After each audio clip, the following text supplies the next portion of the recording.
When you employ somebody, I think you can expect to put an honest day working. I basically live on the couch. I get here around 9 o'clock at night, and that's where I pass out. That's where I wake up at 6 in the morning. Tony Beets, known for his no-nonsense ways and huge mining power, has faced many challenges in the Yukon. But nothing prepared people for what was inside his old mining camp. After years of rumors, the urge to uncover the truth grew stronger. And now, what they found was horrifying. What did they really find? Join us as we uncover the details. How Tony built his mining power. Tony Beets did not rise in the gold world by chance. His career grew because he understood machines, studied the land, and acted quickly when opportunities appeared. His early years in mining gave him skills that later helped him become a major operator in the Yukon. He first worked as a machine operator, handling equipment day after day in rough weather. This experience taught him how to fix engines, read ground conditions, and understand how much effort different soil types required. These skills gave him an edge. When a machine broke, Tony did not wait for someone else. He repaired it himself, saving time and money. Many people could run a machine, but very few could repair, rebuild, and improve one the way he could.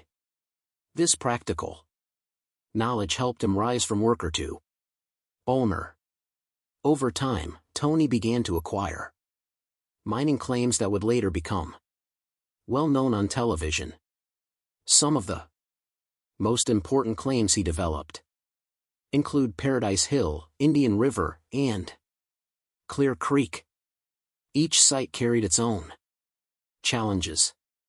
The ground was thick in some places and rocky in others. Some areas needed heavy stripping. Still, Tony believed these locations had strong potential. He invested in them, improved them, and slowly built a network of active mining grounds. One of Tony's most unusual methods is his strong interest in dredging. He once spent a very large amount of money, reported as around $1 million, to bring old dredges back to life. These dredges were large floating structures used in older mining days to scoop and process gold-bearing dirt. Many miners would never risk such a costly project, but Tony believed in the long-term value of dredging. He put money, time, and equipment into restoring these machines because he knew they could move huge amounts of dirt at a steady rate. Tony also prefers to use older equipment that he can rebuild himself. Many of his machines are refurbished units that he and his crew have restored. These projects take effort, but they allow him to control costs and depend less on brand new machinery. By bringing old machines back to strong working shape, he gains tools that he fully understands from top to bottom. This habit has become a signature part of his mining style. A central piece of his operation is again the gold room. Inside, the gold is cleaned using a simple but effective system. It begins with a demagnetizer to remove small magnetic pieces. Then a power washer clears away more dirt. After that, a shaker table helps separate the fine gold from the remaining material. Finally, careful manual cleaning ensures every grain is collected. Tony keeps this room private because accuracy is very important. Only a few trusted people, including his daughter Monica, and a close family friend, usually work inside Tony's mining success is widely recognized. At one point, he recorded a week where the value of the gold he mined reached hundreds of thousands of dollars counted in American currency. His operations have consistently produced strong results, placing him among the most productive miners in the Klondike region. The hard side of running a mining empire. Tony Beets may be one of the strongest miners in the Yukon, but his work comes with constant pressure. His operation faces rules, repairs, family disagreements, and public criticism. These challenges often shape how he works and how the world sees him. Behind the big machines and bright gold totals, there is a long list of problems that demand attention. A major difficulty for Tony has been dealing with permits and regional rules. Mining in the Yukon requires proper water licenses, and these documents guide how much water a miner can use. In several seasons, Tony had to shut down some plants because his water permits did not arrive on time. When a permit is delayed, he cannot run wash plants, and without water flow, the gold stays in the ground. These breaks in production cost money, create stress, and interrupt his plans. They also limit how quickly he can move from one cut to another. For a miner who operates at a large scale, even a short delay can create a heavy setback. Tony has also faced legal fines for environmental issues. Over the years, he has been ordered to pay tens of thousands of dollars for violations linked to water usage and fuel handling. These fines are public records and have added to his reputation as a miner who sometimes pushes the limits of the rules. Although he continues to follow permit systems, the legal pressure remains part of his work environment. Another difficulty comes from the huge amount of equipment Tony owns. Heavy machines run almost every day during the season, and long hours put stress on engines, buckets, pumps, and tracks. Commentators who watch his operation closely often point out that Tony tends to focus on emergency repairs instead of preventive maintenance, which means fixing issues before they become serious. His team usually works on machines only when they break down.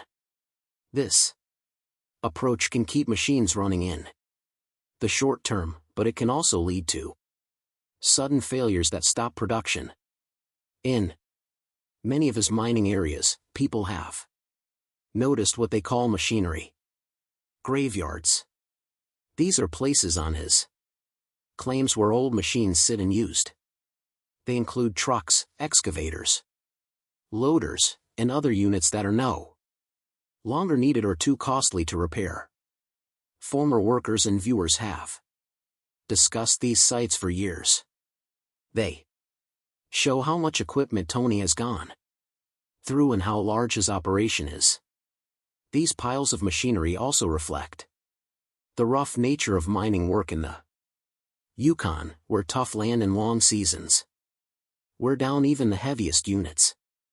Inside the company, there are family pressures that influence decisions. Tony runs a family operation and his children hold important roles. His sons Kevin and Mike and his daughter Monica are deeply involved in the business. As with many family-run operations, there can be disagreements about methods, risk levels, and long-term plans.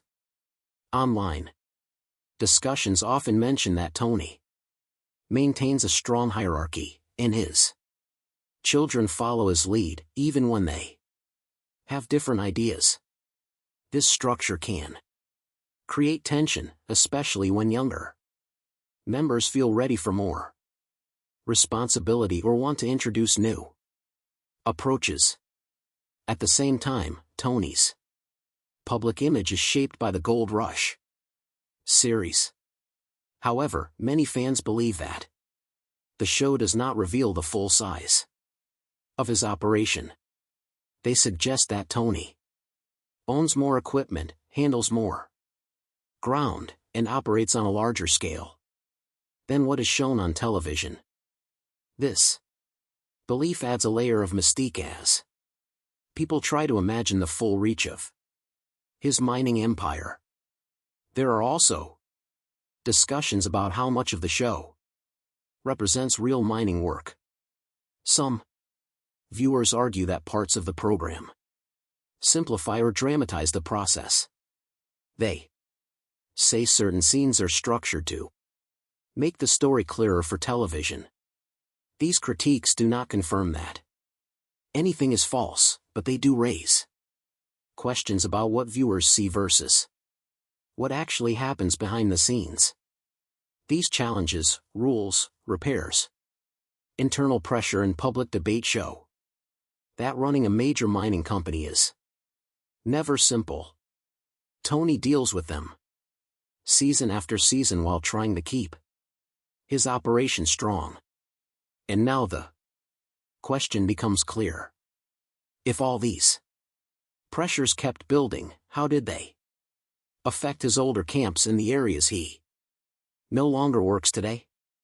The claims that faded in the camps left behind. Tony Beets has worked across many parts of the Yukon, but not every site remains active forever. Some areas face permit delays, ground changes, or high costs. Others simply become less productive. These shifts have created speculation about decline, redirection, and the abandoned camps connected to his long career. A major cause of slowdown in certain areas has been licensing problems. A clear example is the Indian River claim.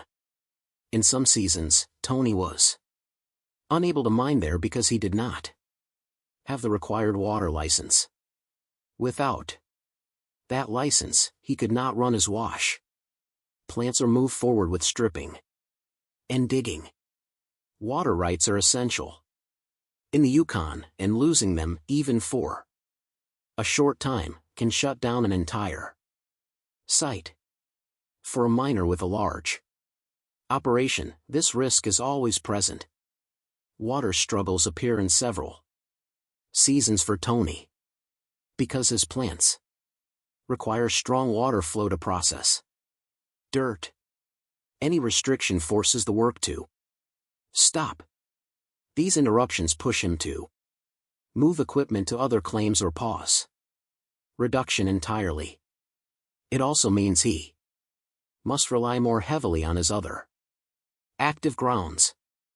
These patterns have led some observers to wonder whether certain claims are still valuable enough to support long-term work. Another part of Tony's mining world involves abandoned or dormant sites.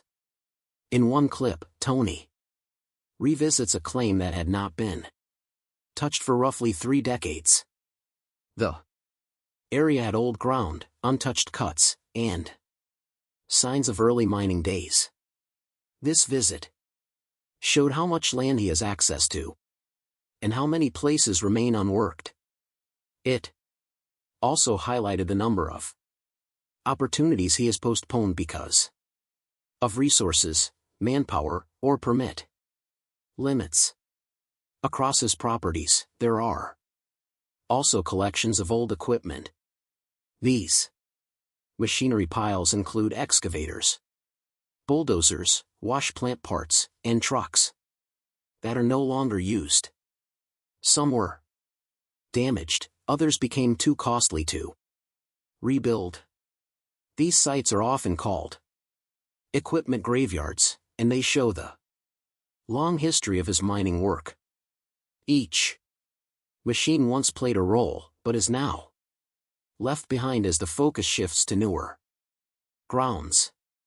Some people think Tony may be scaling back certain operations or changing direction rather than abandoning mining entirely. These ideas come from reduced television coverage of some areas, and from the noticeable lack of maintenance on older machines.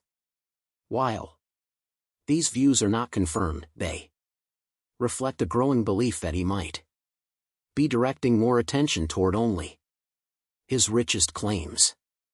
This shift would not be surprising for a miner who always wants efficiency and strong returns. A major part of this change may involve succession.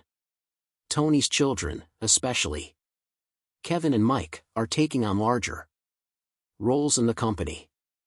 They handle machines, coordinate crews, and manage daily tasks. This could mean that Tony is preparing the next generation to handle more responsibility. Let us know in the comments.